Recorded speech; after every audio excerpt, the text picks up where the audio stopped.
Hello दोस्तों, नमस्कार। कैसे हो आप सभी? आशा करता हूँ आप अच्छे और जबरदस्त होंगे। आप लोग इस वीडियो तक पहुंचे हैं तो आप लोग किसी ना किसी सरकारी नौकरी का तैयारी जरूर कर रहे होंगे। और आप लोग को पता है, अगर आप किसी भी सरकारी नौकरी का तैयारी करते हैं तो उसमें हमारे जो ये मैथ सब्जेक्ट है इसका बहुत अच्छा खासा वेट होता है। ठीक है, तो उसी मैथ्स में हम लोग चलते हैं। आई क्या है, मैं मैथ्स पढ़ाऊंगा और मैथ्स में सबसे पहले हमारा टॉपिक क्या रहेगा? संख्या पद्धति। यदि आप संख्या पद्धति के बारे में जान लेते हो तो हमारे आने वाले मैथ्स में जितने भी टॉपिक्स हैं, जो भी अच्छे अच्छे टॉपिक्स हैं, जितना भी कर सकते हैं आप लोग, जैसे रेशियो, परसेंटेज, लाभ हानि, चक्रवृद्धि ब्याज और भी एक्स्ट्रा बहुत सारे टॉपिक हैं, तो उनमें क्या होता है ना, जो संख्याओं को जोड़ा घटाया कटाया पिटाया जाता है, गुणा भाग, उसको हल करने में हमको बहुत ही आसानी होगी। लेकिन आसानी कब होगी?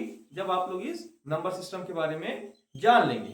तो चलिए हम लोग वक्त को जाया किए बिना हम लोग अपना टॉपिक स्टार्ट करते हैं। ठीक है, तो देखिए आज हमारा स्टार्ट है संख्या पद्धति। ठीक है, संख्या पद्धति हम लोग संख्या के बारे में जानते हैं। तो हमारे पास ये तीन मुख्य रूप से संख्याएं होती हैं। पहली संख्या क्या होती है? वास्तविक संख्या। दूसरी संख्या क्या होती है? काल्पनिक संख्या। और तीसरी संख्या क्या होती है? मिश्रित संख्याएं। जिसमें हमारा सबसे ज्यादा इंपॉर्टेंट क्या बनता है? वास्तविक संख्याएं। वास्तविक संख्याएं से ही हमारे एग्जाम में क्या होता है? क्वेश्चन आते हैं। और ये काल्पनिक संख्याएं और मिश्रित संख्याएं, यहाँ से कोई क्वेश्चन नहीं आता। जैसे बता देता हूं, वास्तविक संख्याएं के अंतर्गत हमारे दैनिक जीवन में जितने भी नंबर यूज होते हैं, जितने भी संख्या 1 2 3 4 5 6, ठीक है, आप लोग जानते हैं ये संख्या सब किसमें होगी? वास्तविक संख्या में होगी। और क्या अब काल्पनिक संख्या में फिर कौन से नंबर आते हैं? तो काल्पनिक संख्या में जैसे आप लोग जानते हैं -1 का अंडर रूट। आप क्या ये सब यूज करते हो क्या दैनिक जीवन में? नहीं करते ना। इसका मतलब क्या होता है? काल्पनिक संख्या में आयोटा आता है। ठीक है, और आप बोलोगे मिश्रित संख्या में क्या आती है? तो मिश्रित संख्या में यहाँ जो वास्तविक संख्या और मिश्रित संख्याएं बना के बनते हैं, जैसे 4 प्लस आयोटा। तो क्या ये मिश्रित संख्याएं भी आप लोग यूज करते हैं? नहीं करते, लेकिन ये वो लोग यूज करते हैं जो जेई आईआईटी की तैयारी करते हैं, वो सबके लिए इंपॉर्टेंट है। और अगर हम लोग कंपटीशन की बात करें, जहां से हमारे सरकारी एग्जाम में पूछा जाता है, तो वास्तविक संख्याओं से पूछा जाता है। जैसा कि आप लोगों को पता चल गया है कि अब हमारे एग्जाम में क्या आता है, वास्तविक संख्याएं की जगह से क्या आता है? क्वेश्चन आता है। तो चलिए थोड़ा सा वास्तविक संख्या के बारे में बात कर लेते हैं। वास्तविक संख्याएं के अंतर्गत हम पढ़ेंगे पूर्णांक। पढ़ेंगे क्या? पढ़ेंगे पूर्णांक। ठीक है, पूर्णांक इंग्लिश में क्या कहा जाता है? इंटीजर कहा जाता है। क्या आप लोग जानते हो कि पूर्णांक होता क्या है? तो साथियों, आप लोगों ने बचपन में पढ़ा होगा एक संख्या रेखा। पढ़ा होगा, सब कोई पढ़े हैं। ठीक है, तो संख्या रेखा में सबसे पहले क्या आता है हमारे यहाँ पास? जीरो। क्या आएगा? जीरो। उसके बाद इधर जो इधर वाले साइड में, ठीक है, इसके राइट साइड में क्या आते हैं? धनात्मक संख्याएं, जैसे +1 +2 और +3। ऐसे करते करते आप लोग कहां तक जा सकते हो? अनंत तक जा सकते हो। और इसके लेफ्ट साइड वाले में क्या आता है? माइनस आता है, जैसे -1 -2 -3। डेस करते करते कहां तक जा सकते हो आप लोग? इसके अनंत तक जा सकते हो। कहां तक जा सकते हो? अनंत। तो इससे निष्कर्ष यह निकलता है साथियों कि अगर कहीं आपको क्या क्या मिले, तो लिख देता हूं। इससे निष्कर्ष क्या निकला? तो जहां जहां आपको जीरो मिलेगा, और अगर आपको ऋणात्मक संख्याएं मिलते हैं, क्या मिलते हैं? जैसे ऋणात्मक 1 मिल गया, फिर धन 2 मिल गया। ठीक है, कहने का मतलब क्या है? 0 -1 या +2 की कोई सी भी संख्या मिलती है आपको, तो क्या होगी? पूर्णांक होगी। यहां तक समझ में आया? चलिए पूर्णांक के अंतर्गत और हम कुछ बात कर लेते हैं। जैसे बात करता हूं, इसी के अंतर्गत सबसे पहले आएगी प्राकृतिक संख्या। कौन सी संख्या? प्राकृतिक संख्या। ठीक है, नेचुरल नंबर। तो जो हमारा नेचुरल नंबर कहां से स्टार्ट होता है? वो होता है 1 से। कहां से स्टार्ट होगा? 1। लेकिन ये जो जितने भी नंबर होंगे, ये सब क्या होंगे? धनात्मक होंगे। ये जो नंबर कभी भी ऋणात्मक नहीं होते हैं। ठीक है, यहां तक नोट कर लीजिएगा। दूसरा बात करते हैं पूर्ण संख्या। ठीक है, दूसरा क्या बात करेंगे? पूर्ण संख्या। अगर हम इस प्राकृतिक संख्या में जीरो ऐड कर देते हैं, क्या कर देते हैं? जीरो ऐड कर देते हैं, तो क्या हो जाता है? ये पूर्ण संख्या। ठीक है, लेकिन ये भी सारे कहां होंगे? धनात्मक होंगे। ठीक है, ऋणात्मक कोई नहीं होगा। अब यहीं और कुछ संख्याएं की बात करते हैं। जैसे आपकी बात करता हूं भाज्य संख्या। कौन सी संख्या? भाज्य संख्या। आप जानते होंगे भाज्य संख्या। बताओ सबसे छोटी भाज्य संख्या क्या होती है? तो आप जानते होंगे सबसे छोटी भाज्य संख्या जो होती है 2 से स्टार्ट होती है। भाज्य संख्या क्या होती है? जिसमें 2 का भाग चला जाए। तो 2, फिर 4, 6, 8, 10, 12, आप इसको कहीं तक लेके जा सकते हैं। ठीक है, भाज्य संख्या। उसके बाद क्या आता है? अभाज्य संख्या है।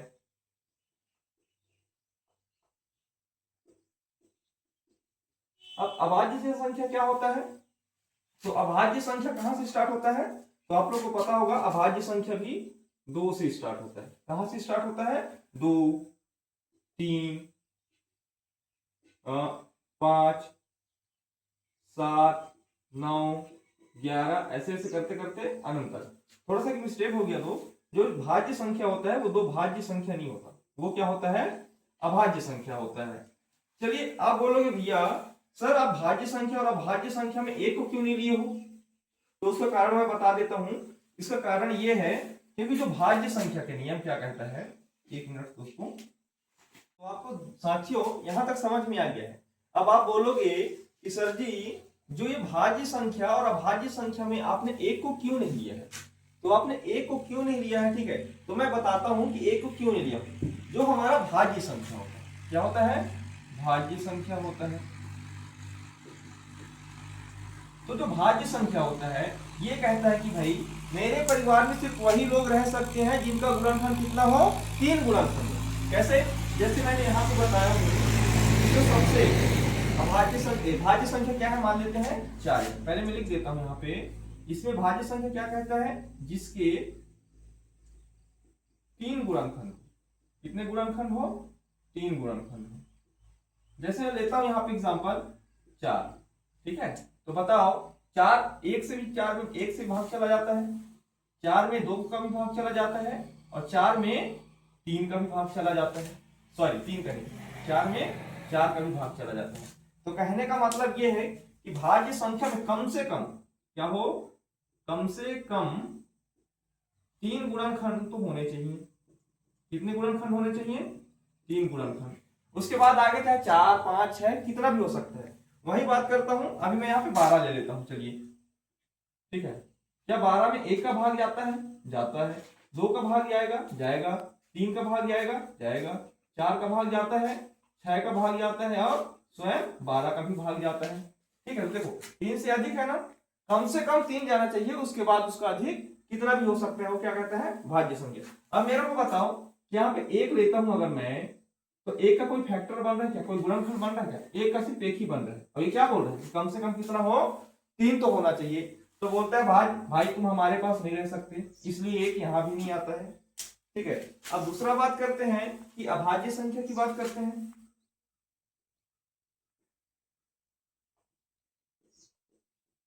अब अभाज्य संख्या भी कहता है भाई अगर तुमको हमारे पास रहना है, अगर तुमको हमारे परिवार में सम्मिलित होना है, तो कम से कम तुम्हारे 2 गुणनखंड होने चाहिए। कितने गुणनखंड होने चाहिए? कम से कम 2 गुणनखंड।